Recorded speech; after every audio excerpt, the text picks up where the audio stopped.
So, Mr. President, what was your core message at the UN General Assembly during the debate?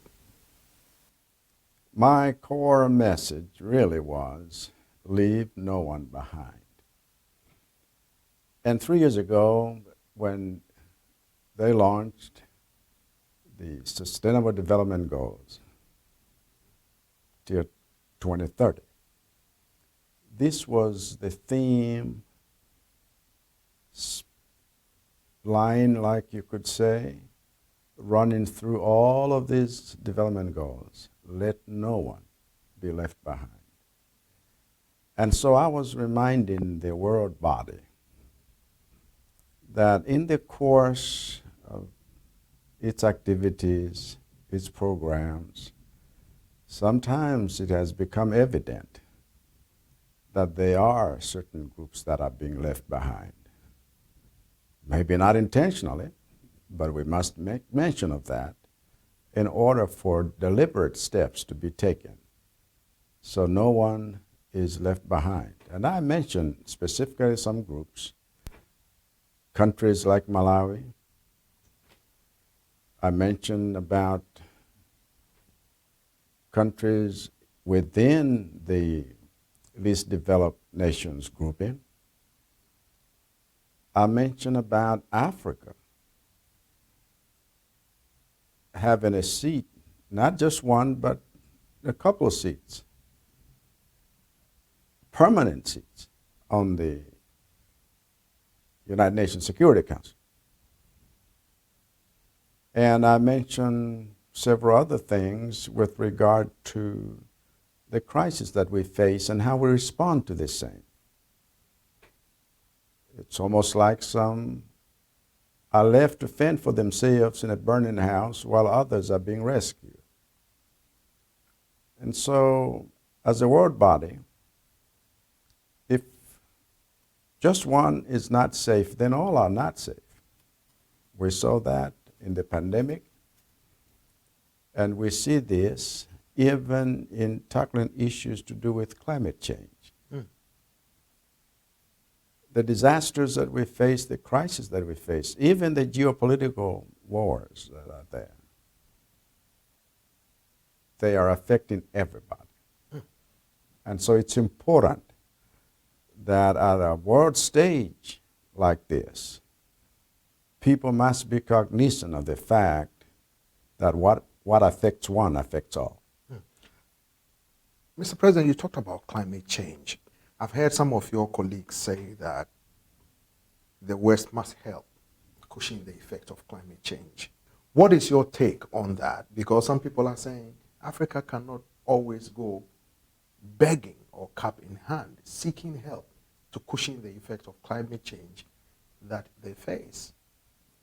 You must understand that effects of climate change have come from actions that have gone on for years, particularly the industrial world, where fossil fuels have been used, meeting emissions that have destroyed pretty much the world that we have known.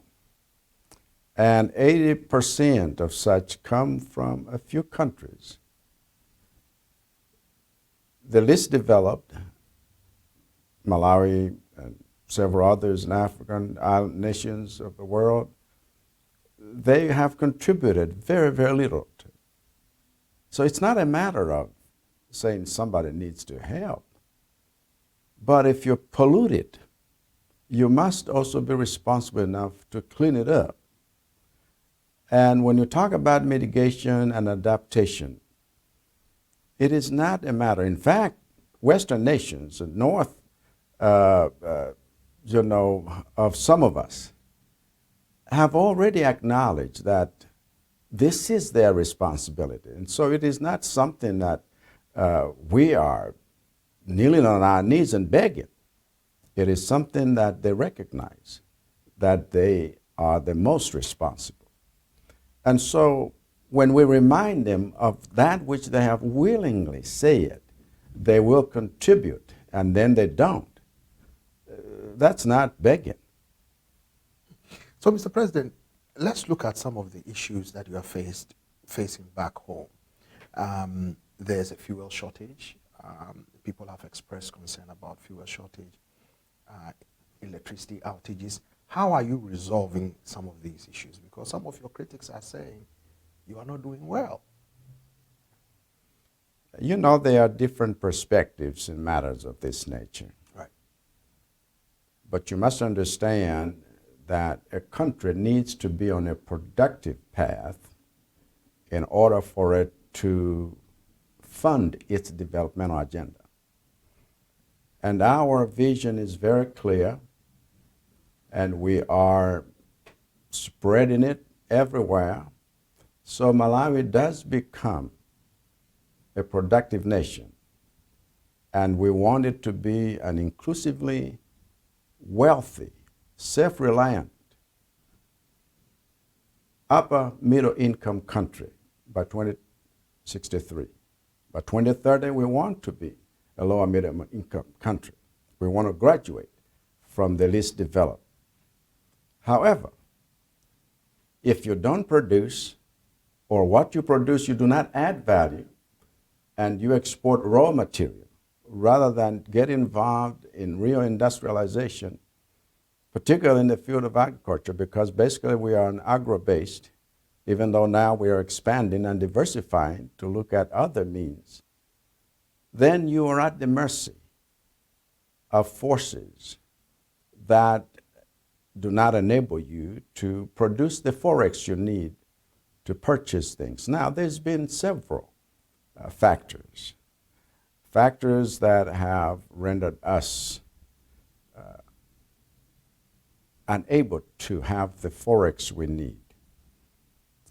A debt situation that we inherited, which forces us to give a lot of forex in payment. We have, like I said, not been able to produce as much. A lot of industries were affected even by COVID-19 pandemic. And so that affected that. And then the supply chain has been affected as well in terms of prices of things. As a result, not just of the COVID, but as a result recently of the war in Eastern Europe. And so what we would, for example, pay for fuel that would be consumed in 3 months, it's now the same amount in 3 weeks. And so that has put pressure on everything that we do. And I'm glad to say that now the fuel situation has stabilized, because we had to really go out of our way to say this is a priority that needs to be responded to immediately. And we'll be looking at the other things which we have also set a plan. So when you talk about food and fuels and Forex shortages. fertilizers, for example, Right. that require forex a lot, we are doing what we can do in the meanwhile. But in the middle to long term, the plan is the same. Mechanize agriculture, commercialize agriculture, and have many agro-processing factories. So when we diversify our production, and right now we're talking about engaging or going into mega farms. We have one of the biggest irrigation scheme that will be operating as soon as the infrastructure is done, funded by the World Bank, the Sheer Valley Transformation Project, and then the Green Belt Authority that uses the water around the lake and the irrigation schemes across the country. What time frame are we looking at here, Mr. President? We're looking at 2-3 years. We should be able to do more than we have been able to produce in all of our lifetime. Now, Mr. President, you've had a series of protests by civil society groups, sometimes some of your opposition supporters have been protesting. Do you think their criticisms and their protests are justified? Because some people are saying you promised that you are in a haste to develop Malawi, to improve the living conditions of Malawi. Yes. They said you are not doing fast. You are not doing fast enough. How do you respond to that? This is from their vantage point, perhaps a valid point. But you have to understand that we are building institutions. And we are building such institutions that will be able to operate independently and operate according to their mandate and able to deliver services. And when you have pretty much found a broken system, and those that have been benefiting from the same will resist any and every type of change you want to bring forward. But the Constitution is clear. People have a right to voice out whatever they feel like voicing out, and even assemble and demonstrate. It has to be done within the constitutional parameters that are given, and I let them do that, express that. There are those that then I would invite to say, can we talk about this? Can we talk about this? And people that are able to engage with me, or I'm able to engage with them, the CSOs and others, and there are many groups, not just those. People understand where we're coming from, where we are, and where we're headed. And I can tell you that those that are willing for us to engage, we are able then to be on the same page and then proceed on, because it's for the sake of the country. And if you want to go on a productive path and you want to spend all your time on the street demonstrating, you are not going to have that bring food on the table. So, Mr. President, talk to me about the fight against corruption, because you promised to weed out corruption in Malawi, because you saw as an opposition leader that things were not going right. You spoke about it at length. You have spoken to me about it at length when you were in opposition. That's true. So, Mr. President, specifically, what steps are you taking to weed out corruption? Because some of them are saying you are too slow.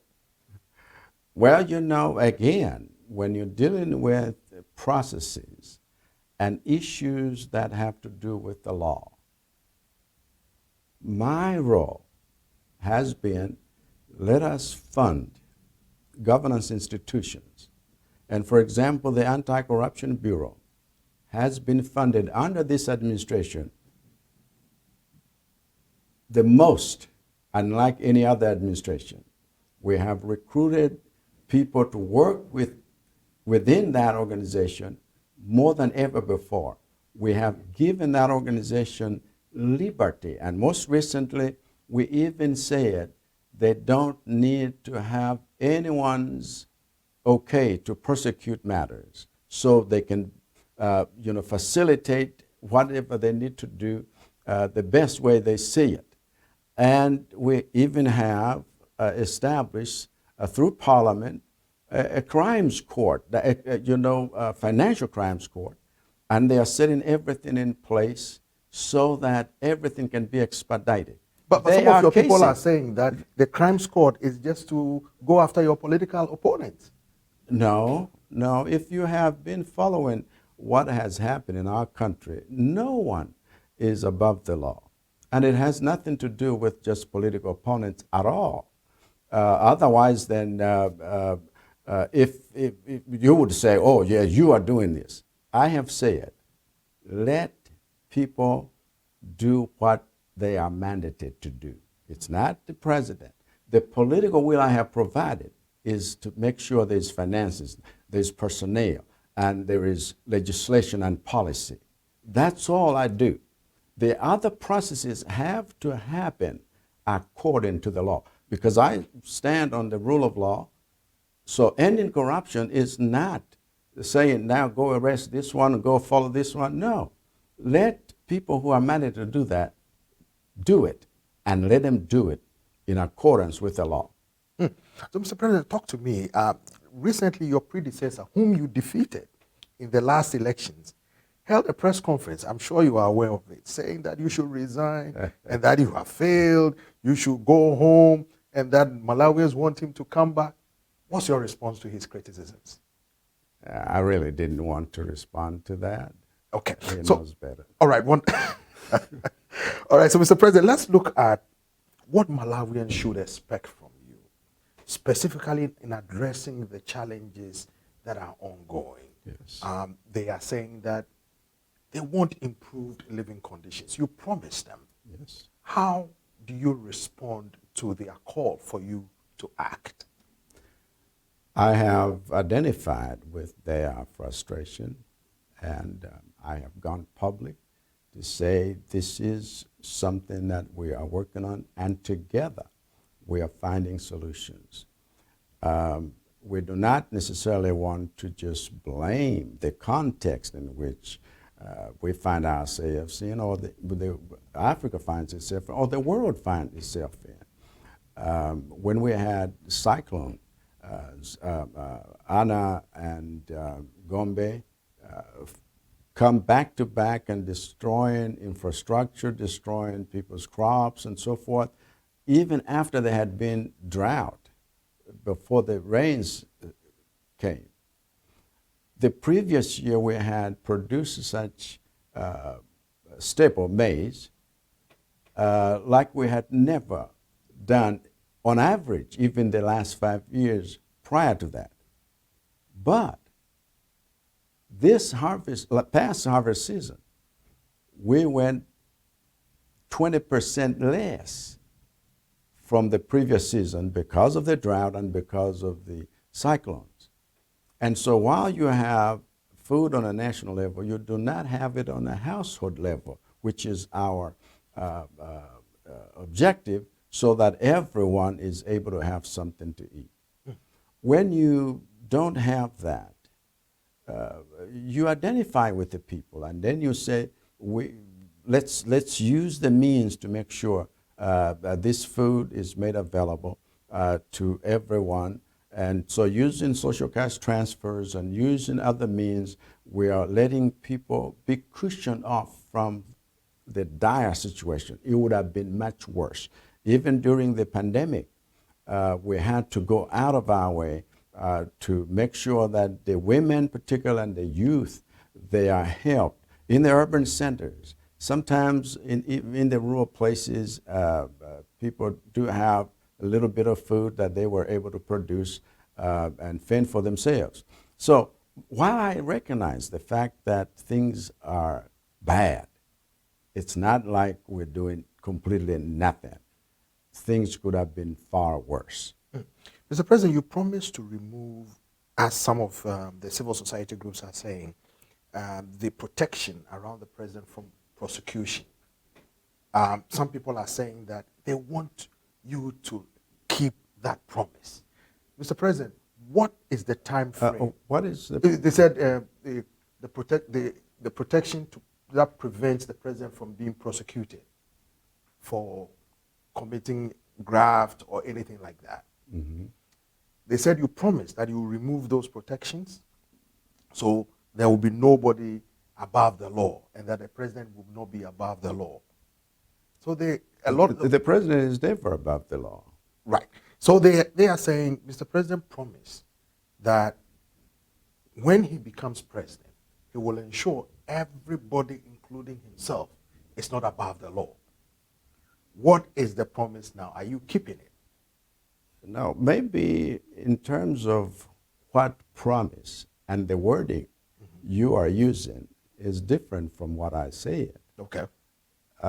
There's never been a president in office that has even had the Anti-Corruption Bureau question or interview like I did. Mm-hmm.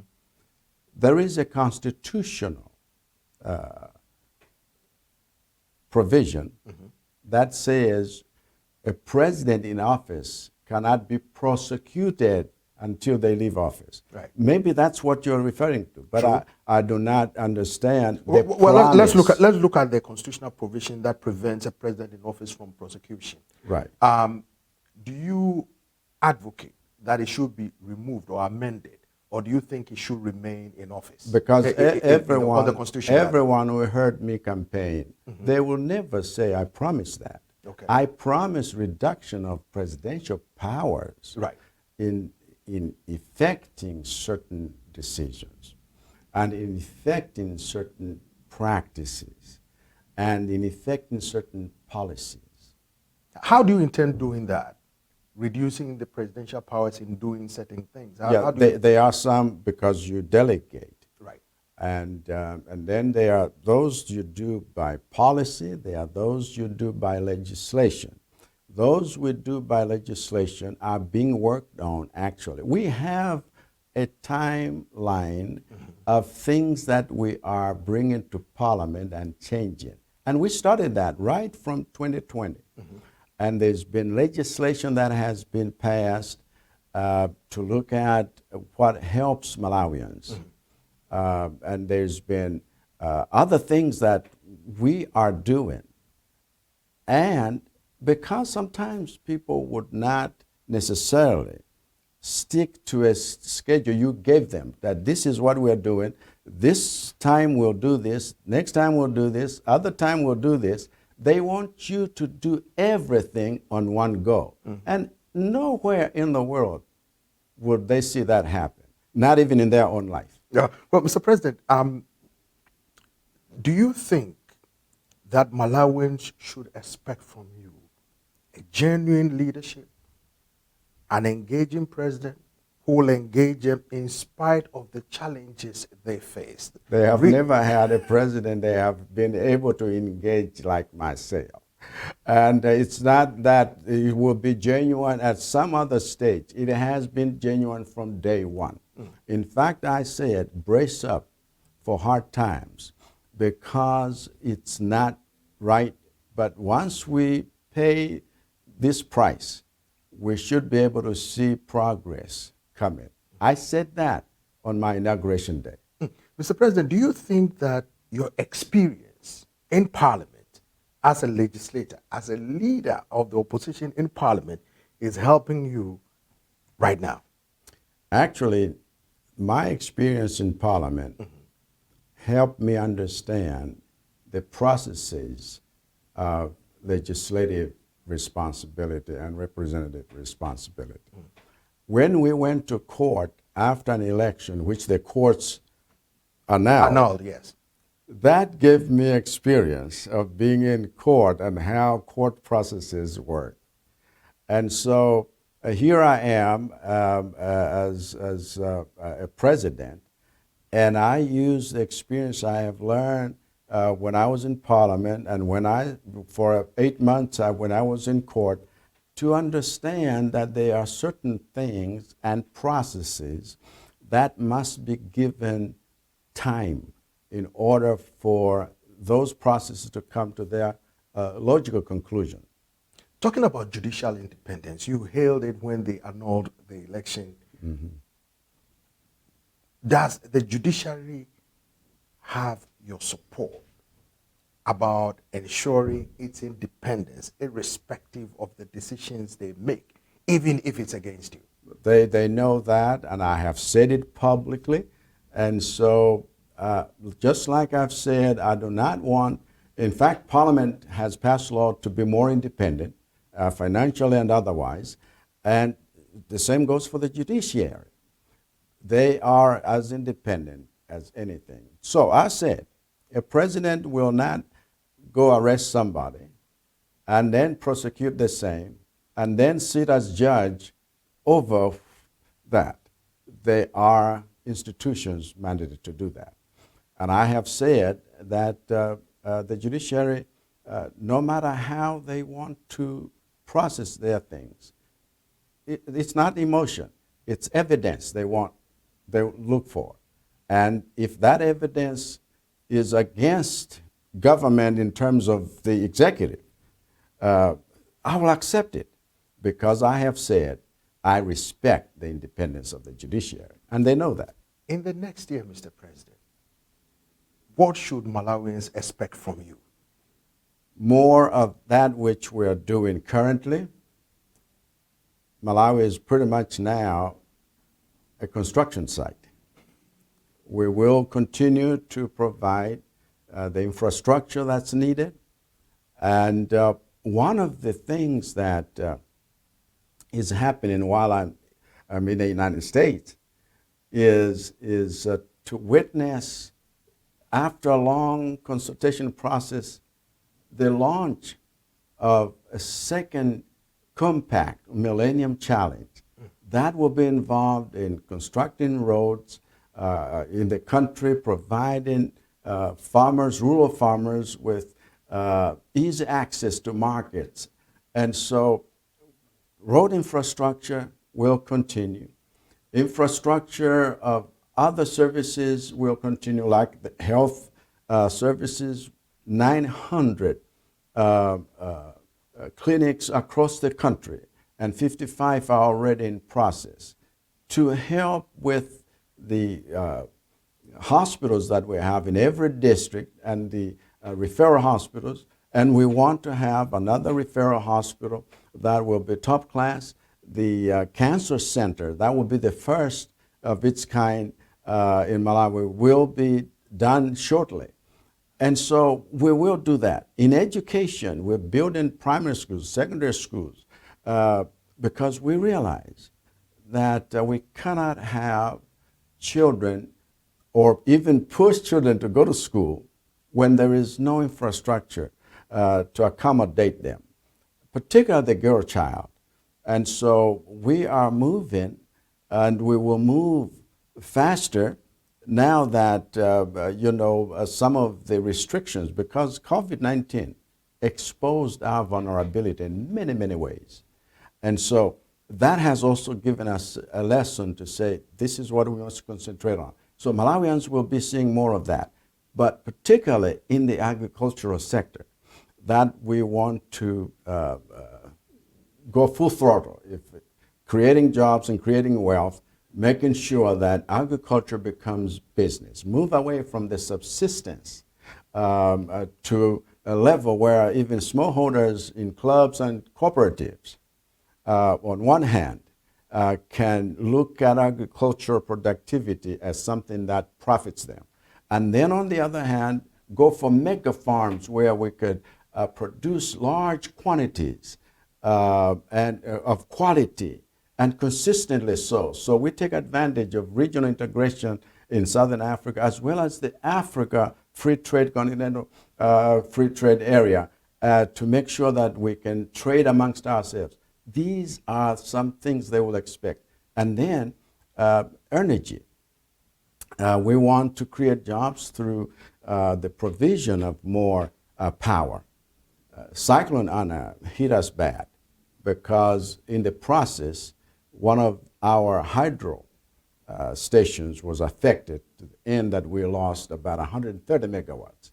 But we were already on the project of making sure we have, by 2025, 1,000 megawatts.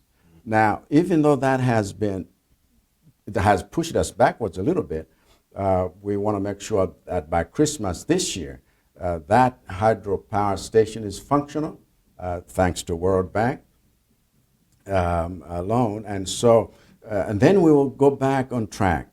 They are, even as we were here, we signed or witnessed the signing of more funds being made available by American investors to do solar plants, like some we have already inaugurated. The first and the best of its kind, because now it has batteries that will conserve the thing. And, so things are going on. We will continue with this developmental agenda according to our vision. So, Mr. President, let me ask you this before we go. If an appointee of yours, a cabinet minister of yours, somebody close to you, is accused of corruption, public corruption, what specific steps will you take to address that? Because you promised to weed out corruption in Malawi. Maybe you could have asked, say, what have you done, or what steps have you taken? Because it's not like if It is when things have been. Now, one of the things you have to understand is, according to law, when somebody is accused, doesn't mean they are guilty necessarily. So they must go through the whole process. Right. But what I have done when somebody has been indicted is to say, then let them go and answer those charges. And if they had been working with me or working somehow within the confines of the executive that I have anything to do with, then they are relieved of their responsibilities. So that has already happened, and there are cases as we speak which are in court. So it's not like, what will you do, but what have you done? That is all to demonstrate that, again, no one is above the law, and that we should be able to respond, accordingly. Sometimes I've made a mistake, if I might even confess, whereas because you heard something and you acted, but later on the evidence said there wasn't what you had heard. And so then you say, before I act next, I want to have hard evidence with me so that I do not emotionally react to certain situations. It's a balance you have to make. You are damned if you do, you're damned if you don't. That's why you are the president. Exactly. So it comes with it, and I accept that. And people know that, right, because I'm able to talk about these things even openly. Your final words for the people of Malawi, Mr. President. Your final words. Final words? Yes. Do not lose hope. Even in moments when things seem not to work, it does not mean they will never work. We have gone through experiences in life, in family, in business, and as a nation, where the resilience has come through because Malawians have a never dying spirit, and they never want to surrender because times are tough, and then they give in to hopelessness or fatalism. Malawians are always a hopeful people, and this is the hope we must maintain at a time like this when things don't seem to be right, because they will. Thank you very much, Mr. President. Thank you. I appreciate you. Thank you. Thank you.